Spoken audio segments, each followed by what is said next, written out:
वशिष्ठ जी त्रिकालज्ञ और सृष्टि की रचना करने में समर्थ महापुरुष हैं। दशरथ जी पधारते हैं, महाराज हमारी अवस्था ढल चुकी है, हमारे पुत्र नहीं है, पुत्र की कामना है। वशिष्ठ जी ने ऐसे नहीं कहा जाओ तथा तो हो जाएगा, नहीं, हम उपाय करवाते हैं लेकिन अनुष्ठान करना पड़ेगा। पुत्रेष्टि यज्ञ करवाई, श्रृंगी ऋषि वशिष्ठ बुलावा।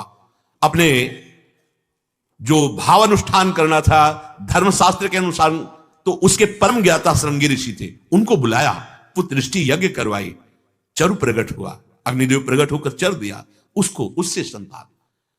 जहां कहीं भी देखो कामना की पूर्ति के लिए अनुष्ठान करना। तुम्हारा क्या अनुष्ठान है? असत आचरण, अधर्म आचरण, फल क्या मिलेगा? अशांति, दुख, चिंता, शोक। कह रहे भगवान हमारी कामना नहीं पूर्ण की, मंदिर में चले गए और बस न वहां हम प्रभु के भाव से गए हैं कि मेरे प्रीतम, मेरे सर्वलोक महेश्वर। ये भाव भक्त के हृदय में होता है। पत्नी प्राप्त करनी सर्वांग सुंदरी और अनुकूल, तो 10,000 वर्ष तक तप परायण रहकर मंत्र जप करते रहे। भगवान प्रकट हुए, मांगा मुझे पत्नी चाहिए, तो देहूति जैसी पत्नी मिली। आदि सम्राट महाराज मनु की पुत्री, जिनके गर्भ से भगवान कपिल देव के रूप में प्रकट हुए। शास्त्र प्रमाणित अनुष्ठान कीजिए, आपकी कामना की पूर्ति होगी।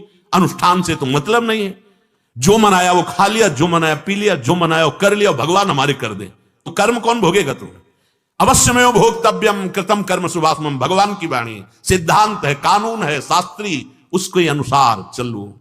ये मनमानी आचरण करने से अगर तुम्हारी आस्तिकता नष्ट हो गई, श्रद्धा नष्ट हो गई, तो मानव जीवन जो आपको परम कल्याण के लिए मिला था नष्ट हो गया।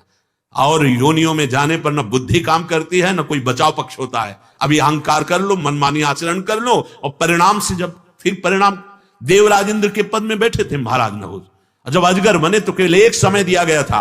इस समय यदि कोई सामने आया तो आप भक्षण कर सकते हो, अन्यथा नहीं। महीनों भूखे पड़े रहते। तब भीम उनके चक्कर में जब उसी समय में फंसे थे, तब काम में छोड़ नहीं सकता। यद्यपि मैं जानता हूं आप हमारे वंश के हैं, पर मैं इतना भूख से व्याकुल हूं। कितना कष्ट जीवों को है। उन्हीं कष्टों से बचने के लिए 84 लाख योनियों से हमें भगवान ने मानव दे दिया कि चलो आप भजन करो, मानव देह दे। हम उसी कामनाओं में, और उसके लिए अनुष्ठान कोई नहीं है, कोई अनुष्ठान नहीं, कोई तप नहीं, कोई व्रत नहीं, कोई नियम नहीं, अपने को तपाया नहीं। कामना कैसे पूर्ण हो जाएगी?